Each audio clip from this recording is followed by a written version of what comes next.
struggle with a lot is self-doubt. You know, From the parents. Not just that, but I put it on myself. Like a lot of it. No, you don't. No, you don't. This is the number one mistake that everybody thinks. Everybody thinks that they put their own self-doubt on themselves. It's actually not how it works. Outside forces got into your head and then made you self-doubt. You think it's your voice. Nobody's voice hates them in the beginning. It's a voice that's been implanted in you, either in the beginning from your neighborhood, an outside force, often parents. And so where people get really fucked up is they think like when I talk about like don't listen to the Joneses, they're like, fuck, you know, I don't care about other people, it's that I shit on myself. And I'm trying to get people to understand, you're not shitting on yourself, you've taken on the voice of somebody from the outside. You weren't born with like, I hate me. You've taken on the voice of somebody from the outside. It's very important that you understand this. I'll tell you why. It gets a lot easier if you actually believe it and understand it, because then you can understand it versus laying there and being like, why do I hate myself? You know what I mean? You don't. Somebody implanted their insecurities on you.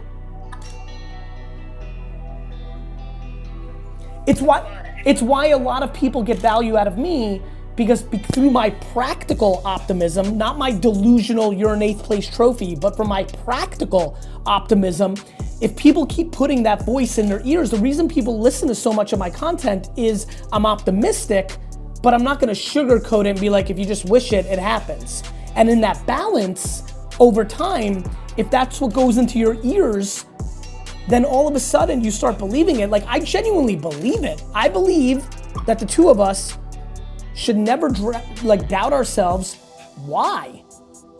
Like, I don't understand. Like, go do and deal with like, I think I suck at most things, but I need to go find that out for myself, not do it because I'm worried about somebody judging me on my failure. Like, this is just the way it is. I'm just really happy that you're even like that we're interacting this much, because like, honestly, you know, it's funny. I just want people to listen to me as much as possible until they don't need to listen to me, and then I don't want them to listen to me at all. More importantly, listen to me, this is binary. You need to if you use this time that we've interacted, this time, to understand that any level of self-doubt or insecurity that you have in your head is literally been put inside of it, and it's not you doing it to you, it will change your fucking young life. Everybody's gonna have different situations and different serendipities, so it's not just my parents. Like, I got self-esteem injected from my mom, which is a huge variable, which is why I put her on a huge pedestal. And to your point, not everybody gets that. Somebody may get that later from their spouse. I would argue if my dad was here, he would tell you that any progression in his self-confidence came when I came into his life and started making him feel like he did something, because he grew up under a mom who didn't give him confidence. So at the same token, to your point, when I'm saying fuck your parents, I'm saying it's more of a way to break through to kids to say, look, you need to lean into your truth. You need to, you need to have empathy for why your parents are giving you the advice. But the reality is, this is gonna be your life, and you're gonna have to deal with the ramifications. So, by the way, even though my mom or somebody else who's lucky enough to have a mom instill enormous amounts of self-esteem into them, doesn't mean that same mom may not have an ideological point of view on you being a doctor. Yeah. So it's not one or the other. They're kind of like carved out separate things. And back to the point of all of this, I mean, I think one of the biggest things that I'm really excited about clarifying in the next half decade is, look, I don't think I'm right about anything. I think that I'm right for me.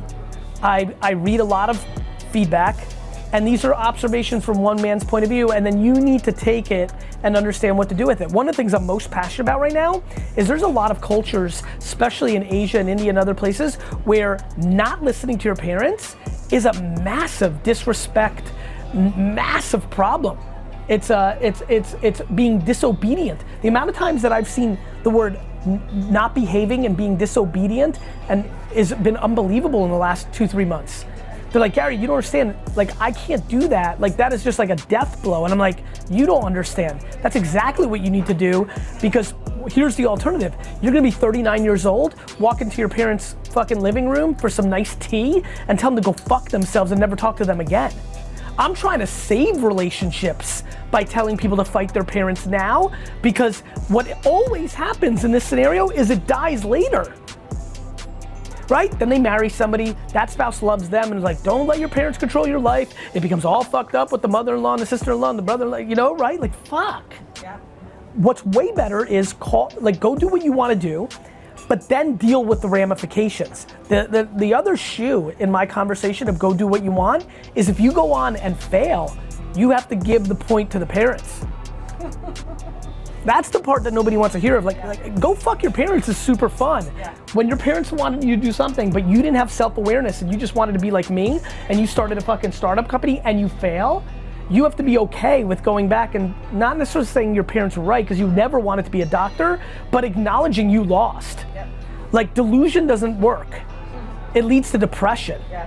right? Like, you have to be okay with like taking a reset. Yep. And that's something people fear. The biggest problem with people consuming me, the fight against the machine, Yeah. is they inherently don't know what to do, and will they be successful at it. It's really fun to be like, don't listen to your parents, and go and crush it and win. That sounds great. Yeah. What about don't listen to your parents who put a roof under your head, who love you, who you love. Yeah. You want to be a filmmaker, Yeah. and you lose. And now you have to come with tail between your legs at 29 in the culture and the culture of your usually your background, and the subculture of your family. Everybody's scared. My big thing, my driving infrastructure is, when I tell you I lost, I don't care what you say. I lost. You suck. See, even this whole thing, the whole thing crashes down, right?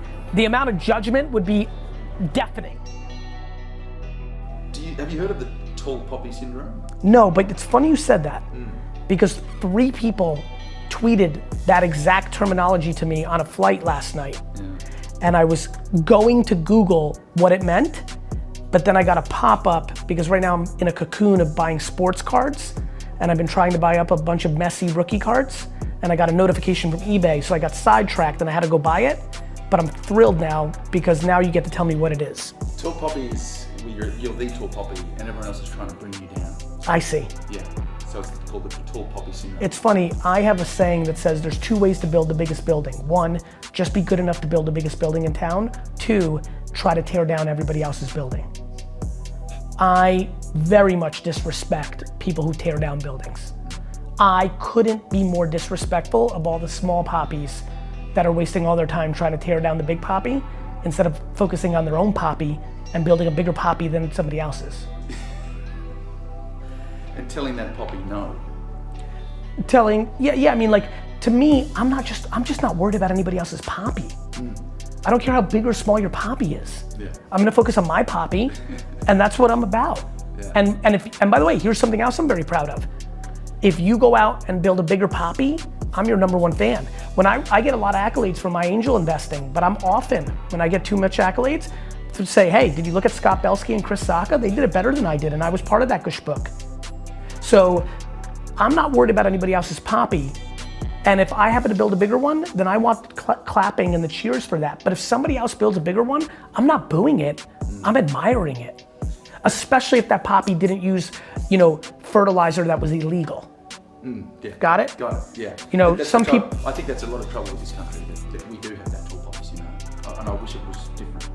Well, that's probably America's great strength. Absolutely. They cheer success to a fault at times, but that makes sense to me. That's a lot of fucking time. And I think the only thing that can hurt you is what hurts everybody at 22. Your parents' pressure, your own pressure on yourself because you see your friends starting to accomplish certain things. What's that? That's happening right now. Good. So to me, I had psyche that was crazy. I loved that at 26, some of my good student friends were starting to make money because they went to a good school and they went to Goldman Sachs and they were making money.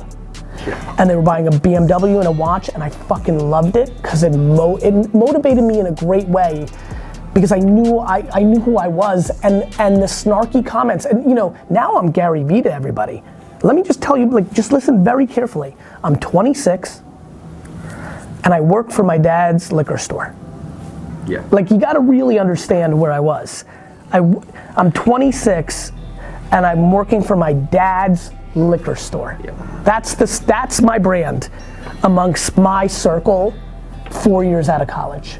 Like now, because I wasn't promoting that the business was growing very rapidly, you know, attaching your own happiness or sadness to somebody else's actions is the quickest way to lose. Your buddy making money has nothing to do with you. It just legitimately has nothing to do with you. Your buddy making money and getting pretty girls because of it just legitimately has nothing to do with you. I understand at 22 you want to hang out with pretty, I get it. I understand what people want in life. I understand the psyche of men, women, young, old. It all makes sense. It just doesn't have anything to do with you. And the sooner you can get to that place, I just shut everything out because then you can stay patient. Mindset.